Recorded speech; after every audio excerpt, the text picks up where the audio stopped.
My name is Catherine Walsh. I'm 47 years old, and exactly 23 minutes after my sister-in-law Sharon called my son Jacob a burden we all carry at our family Thanksgiving dinner, I walked out of that house and never looked back. What none of them knew, as they sat there nodding in agreement, was that my 19-year-old son with Down syndrome had $164,829 in his bank account. Not inheritance money, not a trust fund. Money he earned himself through his own business that generated $287,456 over 3 years. The words hit me like a physical blow. "Let's be honest, Catherine," Sharon said, her voice carrying that false concern that made my skin crawl. "Jacob is a burden we all carry. It's time we talked about long-term care facilities before it becomes too much for everyone." She looked around the table for validation and found it in the uncomfortable nods of my husband's family. My mother-in-law, Margaret, pursed her lips in agreement. My brother-in-law, Dennis, suddenly became very interested in his mashed potatoes. "A burden?" I repeated, my voice steady despite the rage building inside. "That's what you think of my son." My husband Michael sat frozen beside me, fork suspended halfway to his mouth. He didn't defend Jacob. He didn't defend me. That silence cut deeper than Sharon's words ever could. Before I explain what happened next, let me know where you're viewing from and hit subscribe if you've ever had to protect your child from people who were supposed to love them unconditionally. I carefully placed my napkin beside my plate. "I think we're done here." Jacob, who had been coloring quietly beside me, looked up with those intuitive eyes that always understood more than people gave him credit for. "Mama's sad?" he asked, reaching for my hand. "No, baby. Mama's just fine. We're going home." That night, after tucking Jacob into bed with his favorite stuffed elephant, I sat at my desk and opened the folder I'd been keeping for 3 years, the one labeled Jacob's Business, to really understand why that Thanksgiving felt like such a profound betrayal. You'd have to go back 5 years. Jacob was 14 when he told me he wanted a job, not because he understood financial independence, but because he'd watched a documentary about small businesses and decided he wanted to be an entrepreneur. My friends thought it was adorable. My in-laws thought I was delusional. Michael thought I was setting our son up for failure. "He has Down syndrome, Catherine," Michael said as if I could forget. "He can't run a business. This is just going to end in disappointment." But here's what people like Michael never understood. Jacob's mind worked differently, yes, but that difference gave him perspectives others lacked. He saw patterns where others saw chaos. He understood emotions with supernatural accuracy, and he had a work ethic that would shame most adults. It started with greeting cards. Jacob loved to draw. Bold colors, simple but powerful images, words in his careful handwriting. His occupational therapist Maria mentioned that a local gift shop owner, Patricia Chin, had admired one of his cards. She'd pay him, of course. Good opportunity for work skills. My first instinct was to protect him from disappointment. But then I looked at Jacob's face, lit up with excitement, and I knew I couldn't let my fear rob him of this chance. We started with 10 cards at Sunshine Gifts. Within a week, all 10 sold. Not out of pity. People genuinely loved them. Within 3 months, 2 other shops wanted his designs. That's when my best friend Rachel, who ran a marketing firm, suggested we formalize things. This could actually be something. "Have you thought about an online shop?" Michael scoffed. "An online shop? For what?" "So Jacob can feel like he has a real job." "It's not about feeling like he has a job," I said. "He does have a job. People are buying his art because they like it." "You don't know that," Michael countered. "They might be buying them because they feel sorry for the disabled kid." But I did it anyway. With Rachel's help, we established Jacob Walsh Designs, LLC. I handled the logistics, website, shipping, inventory. But the creative direction was entirely his. He decided which designs to make, which colors to use, what words to include. My in-laws' reaction was predictably condescending. At Easter, Sharon asked in her fake sweet voice, "How's Jacob's little card business?" Still playing entrepreneur. The emphasis on playing was unmistakable. "We sold 347 cards last month," I said simply. "How nice," Margaret chimed in. "It's wonderful you're keeping him busy." What they didn't know was that Jacob's hobby had generated $18,347 in revenue its first year. After expenses, Jacob made $12,893 profit. More than Dennis made at his part-time consulting gig he constantly bragged about. I didn't tell them because I was protecting Jacob from their judgment. This was ours, mine and Jacob's, and they didn't deserve to be part of it. The business grew steadily. By year 2, we'd expanded to prints, stickers, and custom pieces. Jacob's Instagram gained a following. Then a corporate buyer from Taylor and Weston Stationery reached out. They wanted to license 3 of Jacob's designs. The fee was $25,000 per design, plus royalties. I had to read the email 3 times before the numbers felt real. This wasn't pity. This was legitimate business because Jacob's art was commercially viable.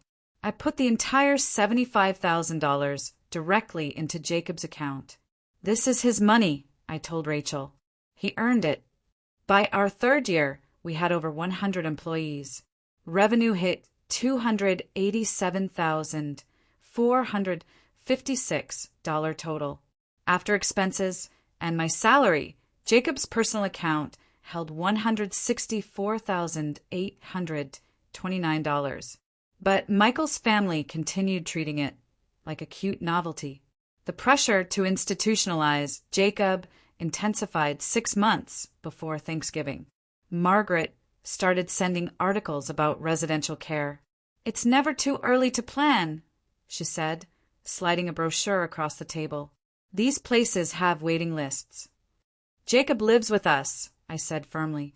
"He's thriving. We're not looking at facilities."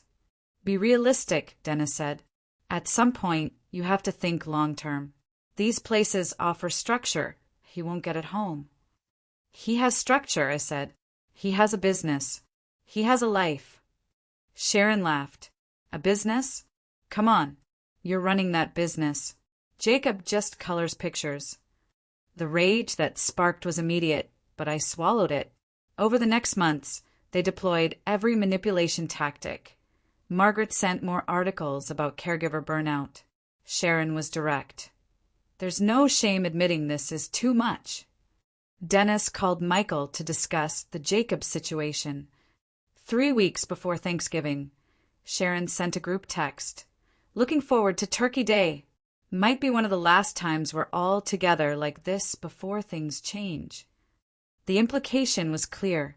They were planning an intervention. Rachel saw it immediately. "They're going to ambush you. Thanksgiving dinner, maximum social pressure. You need to be prepared." I started compiling everything. Financial statements, contracts, customer reviews averaging 4.8 stars from 347 reviews, press coverage, his business plan.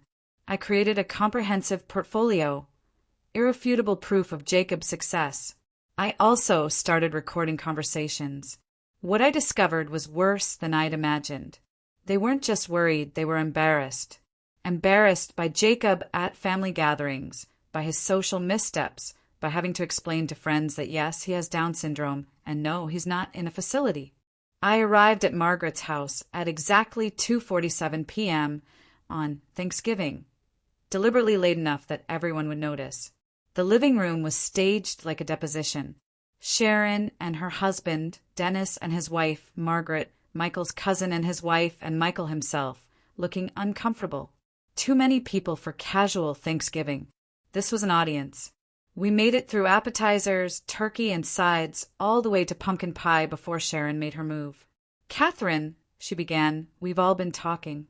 It's time we had a frank discussion about Jacob's future. He's 19 now. We think it might be time to look at supported living facilities where he can be with peers and trained staff." You mean handle his needs?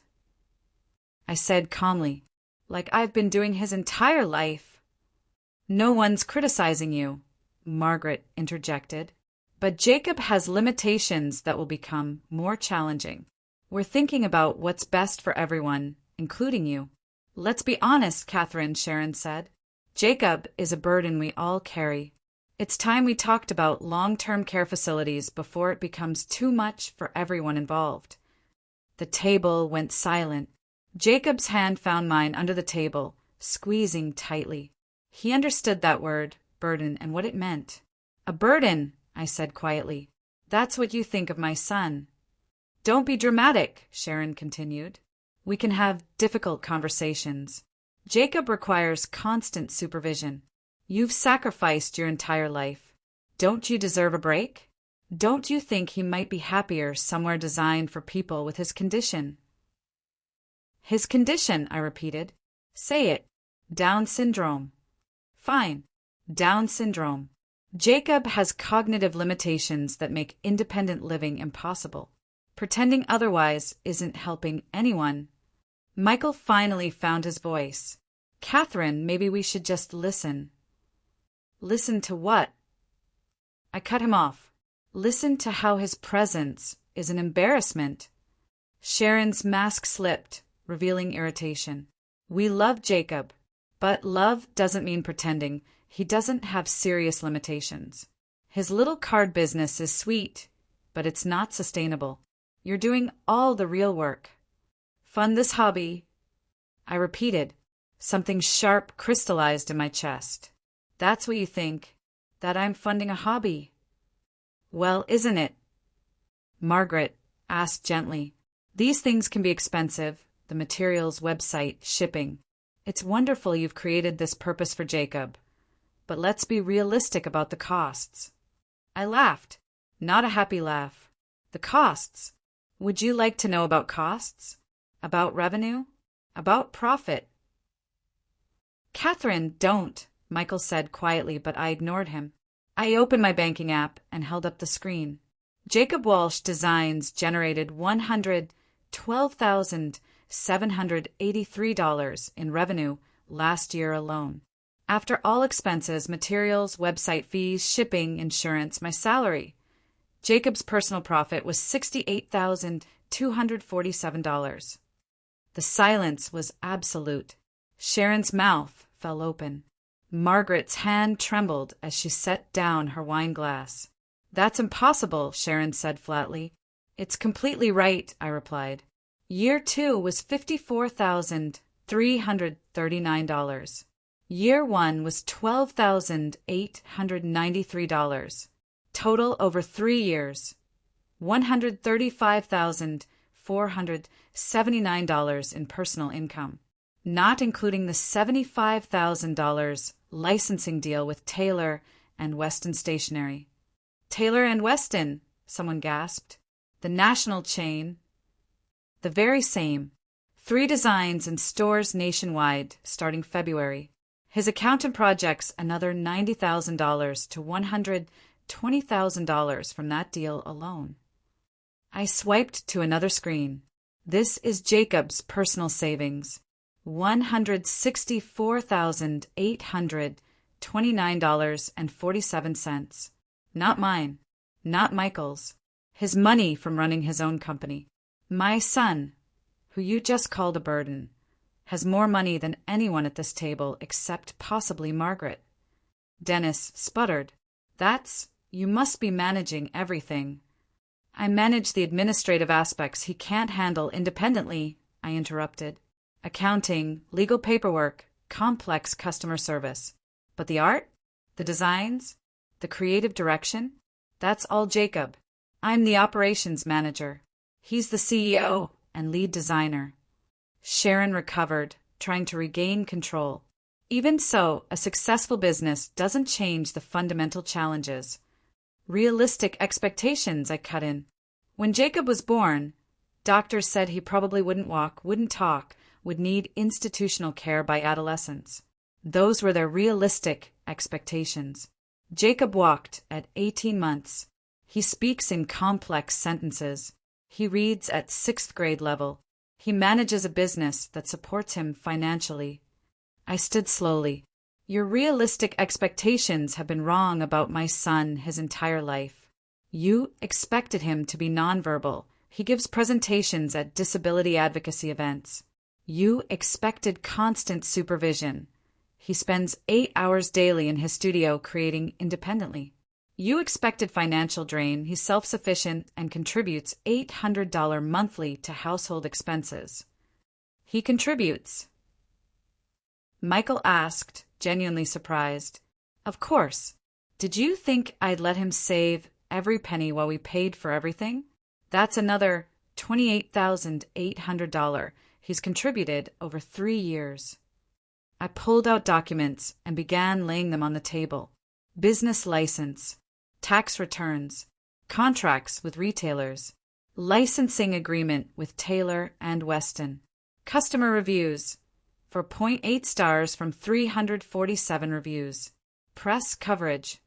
The paper spread across the Thanksgiving table like evidence in a courtroom. Sharon picked up a review, reading skeptically. Jacob's cards brought tears to my eyes. His art is pure joy. My daughter has Down syndrome, and seeing another person with DS celebrated means everything. There are dozens like that, I said. Parents who buy Jacob's art because it represents hope. Teachers who use his cards in classrooms. His art has meaning beyond aesthetics. It represents possibility. Dennis insisted. I still don't understand how he manages inventory, shipping, customer service. He uses color-coded systems, templates he adapts, works with an occupational therapist who helps him develop strategies. Yes, there are things he can't do independently, but that's why we have accountants and lawyers, because different people have different skills. Michael stared at the documents. You never told me the numbers were this big. I tried to tell you, I said, my voice cracking, multiple times, but you'd change the subject. You didn't want to know because knowing would require acknowledging that your family's assessment was fundamentally wrong. Sharon tried one final tactic. Even with financial success, Jacob still has limitations that will impact his future. What happens if something happens to you? Jacob has a lawyer, I interrupted, with a succession plan. Rachel becomes business manager. He has a life coach, financial advisor, a support network of professionals who see him as a whole person, not a collection of limitations. Jacob, quiet through all this, suddenly spoke. His voice was soft but clear. I'm not a burden. I work hard. I make pretty cards that make people happy. Mama helps with hard parts, but I do the art. I'm good at art. The simple declaration hit harder than any of my speeches. Even Sharon seemed momentarily affected. Jacob, honey, Margaret said, still fundamentally condescending. No one thinks you're not good at art. We're just worried about your mother. I care for Mama, Jacob said, stronger now. I pay rent. I buy groceries sometimes. I help, not burden. I picked up my purse and took Jacob's hand. We're leaving. Michael, you can stay here with your family and discuss our son's limitations. Or you can come with us. Your choice. Michael stood slowly. Let's go home. We walked out together, leaving behind people who had never truly seen Jacob for who he was. The aftermath was brutal. My phone buzzed before we reached home. Messages poured in. Sharon's anger. I can't believe you humiliated the family. Margaret's guilt trips. We were trying to help. Dennis's gaslighting. No one called Jacob a burden. You're twisting words. But Sharon had said exactly that. I had the recording. Rachel called that night. I heard. Jennifer texted me. Said you caused a scene. It was liberating, I replied. I've spent 19 years trying to prove Jacob was worthy. I'm done. He is worthy. If they can't see it, that's their failure. 3 days later, Margaret showed up unannounced. I need to apologize, she said, looking older than I'd ever seen her. Face to face. I was wrong about Jacob, she said, voice trembling. I've been seeing him as a diagnosis, So long I stopped seeing him as my grandson. Sharon sent me his online reviews trying to prove the business was fake. But I read them. Dozens of people talking about what Jacob's art meant to them. I realized I've never looked at Jacob's work as art. I saw it as occupational therapy. It is art, I said firmly. Beautiful, meaningful art that brings people joy. Margaret nodded, tears streaming. I was embarrassed, Catherine. Not by him, but by what it meant about me. Whether people judged me for having a grandson with special needs. Can I see his studio? She asked suddenly. Where he creates. I asked Jacob. He thought for a moment, then nodded. Grandma can see, but she has to be nice. No saying burden. The studio was our converted garage. Tables, supplies, shipping station, walls covered in Jacob's artwork. Margaret stood in the doorway, and I watched understanding finally dawn. He did this, she whispered. Really did this. This isn't you pretending. This is real. It's completely real, I confirmed. She pulled out her phone and immediately ordered 10 designs from his website. $87.50 after the discount. Will you tell him I ordered? You can tell him yourself, I said. The most surprising development was Michael. That night, he said what I'd waited years to hear. I'm sorry. I'm sorry I didn't defend him. I minimized his accomplishments. I let my family's judgment influence how I saw our own son. Why? I asked. Because it was easier, he said. Easier to go along than to challenge them. And because if Jacob could build a 6-figure business with Down syndrome, what excuse did I have for being mediocre in my career? I was jealous. That jealousy made me resentful, which made it easier to minimize what Jacob was doing. I want to be better, he said. Can I help? With shipping or anything. 6 months later, our family looked completely different. Jacob's business grew beyond projections.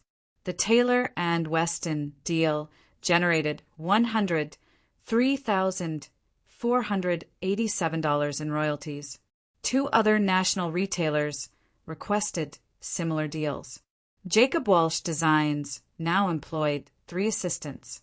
Jacob had given a TEDx talk about neurodivergent entrepreneurship that went viral, 2.3 million views.